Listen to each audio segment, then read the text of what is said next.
Assalamualaikum warahmatullahi wabarakatuh. Saya Maya Arinda, NIM 17960028. Di sini saya akan mempresentasikan proposal desain yang telah saya kerjakan dengan judul Perancangan Wisata Edukasi Olahraga Islam di Kabupaten Malang dengan pendekatan arsitektur organik. Perancangan ini dilatar belakangi karena adanya salah satu julukan dari Malang sendiri, yaitu Malang adalah surga wisata. Untuk sementara ini, jumlah wisata di Malang sebanyak 122 wisata.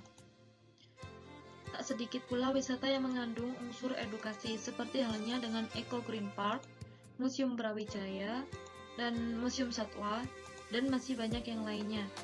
Dengan meningkatnya peminat 3 olahraga yang meliputi berenang, berkuda, dan memanah, objek yang serupa yang biasanya digunakan untuk berlatih maupun hanya sekedar berwisata di Malang. Yang pertama ada Mahameru Archery Rank Pandanwangi, yang kedua ada Area Family Club, dan yang ketiga ada Malang Equestrian Club, dan masih banyak yang lainnya. Namun di samping itu, fasilitas yang tersedia kurang memadai atau masih terbatas, sedangkan peminatnya semakin bertambah, sehingga membuat pengguna merasa kurang nyaman dan skill menjadi kurang maksimal. Dari isu tersebut, maka muncullah solusi yang pertama, yaitu memanfaatkan wilayah menjadi daya guna dengan maintenance yang berkelanjutan, yang menerapkan arsitektur organik. Hal ini sesuai dengan potongan ayat Al-Quran, Surat Al-Qasas ayat 77, yang artinya, dan janganlah kamu berbuat kerusakan di bumi, sungguh Allah tidak menyukai orang yang berbuat kerusakan. Kemudian ada solusi yang kedua, yaitu dengan menciptakan kawasan wisata yang mengandung unsur edukasi.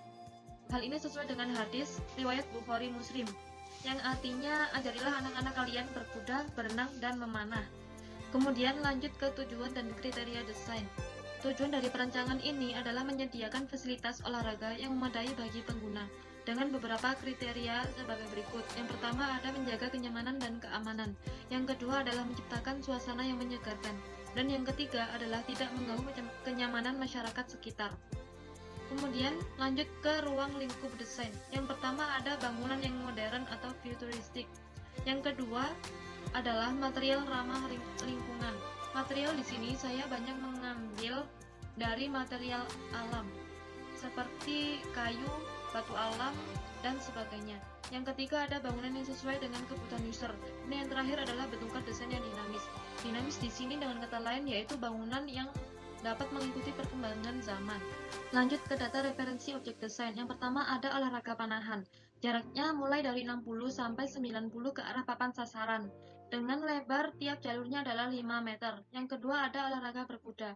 Ukuran pacuan kuda berstandar nasional memiliki panjang trek 1200 meter dengan lebar 5 meter dan masing-masing jari-jari minimum ada 50 meter. Yang ketiga ada olahraga berenang. Kolam renang pabrik atau komersil standar berukuran 25 x 12,5 meter, kurang lebih 300 meter kuadrat. Di samping itu ada 2 instalasi kolam renang. Yang pertama adalah sistem overflow. Sistem ini biasanya digunakan pada kolam renang komersil, sedangkan sistem skimmer biasanya digunakan pada bak jacuzzi atau kolam renang rumahan. Masuk ke pendekatan rancangan. Di sini saya menggunakan pendekatan arsitektur organik, di mana arsitektur organik ini dipelopori oleh Frank Lloyd Wright.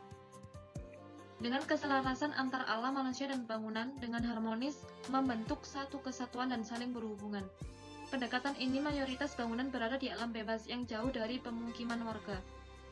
Adapun prinsip-prinsip dari arsitektur organik sendiri yaitu yang pertama ada building as nature, yang kedua ada continuous present, yang ketiga ada form follows flow, yang keempat ada of the people, yang kelima ada of the materials, yang keenam ada youthful and unexpected, yang ketujuh ada living music. Kemudian kita masuk ke data tapak. Tapak ini berlokasi di Desa Wisata Gubuk Lakah, Ponjokusumo, Malang. Tapak ini memiliki luas lahan sekitar 17.500 meter persegi atau setara dengan kurang lebih 1,7 hektar. Tapak ini juga memiliki potensi. Yang pertama adalah keasrian wilayah, yang kedua adalah memiliki nilai sejarah, dan yang ketiga adalah wilayah ini tidak hanya untuk dinikmati, namun wilayah ini dapat meningkatkan perekonomian warga sekitar. Kemudian ada batas-batas tapak. Tapak ini sebelah utara dibatasi dengan Desa Duet, sebelah timur adalah Desa Ngadas, sebelah barat adalah Desa Wringin Anom, dan sebelah selatan adalah Desa Poncokusumo. Lanjut ke aksesibilitas tapak. Akses menuju tapak hanya ada satu jalur utama, yaitu Jalan Raya Gubuk Laka. Kemudian lanjut ke bisingan pada tapak. Kebisingan pada tapak ini didominasi oleh dari arah perkebunan.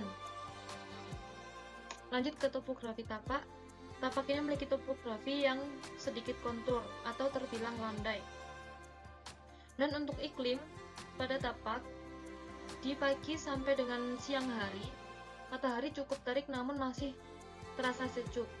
Lanjut ke menjelang sore sampai dengan malam, mulai merasa dingin dan berangin. Nah, kita lanjut ke skema proses desain. Pertama-tama kita harus menentukan objek rancangan, kemudian lanjut untuk mencari lokasi yang sesuai dengan objek. Yang ketiga adalah mengumpulkan data dari objek sendiri, pendekatan, dan tapak. Yang keempat adalah melakukan observasi tapak atau survei. Yang kelima adalah mendokumentasi dan searching lewat internet atau lewat media sosial. Kemudian yang keenam adalah menganalisa objek, yang termasuk di dalamnya adalah kebutuhan ruang, aktivitas pengguna, sampai dengan analisa tapak. Yang ketujuh adalah membuat konsep bangunan sesuai dengan pendekatan. Dan yang ke-8 adalah penyelesaian hasil rancangan. Di sini saya memakai tagline Sunnah Sport Tourism with Harmony Environment.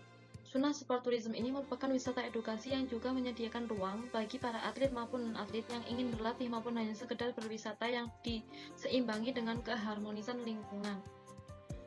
Adapun isu-isu yang telah saya data adalah lahannya terbatas, fasilitas yang kurang memadai, dan banyaknya peminat olahraga. Demikian presentasi dari saya. Terima kasih. Wassalamualaikum warahmatullahi wabarakatuh.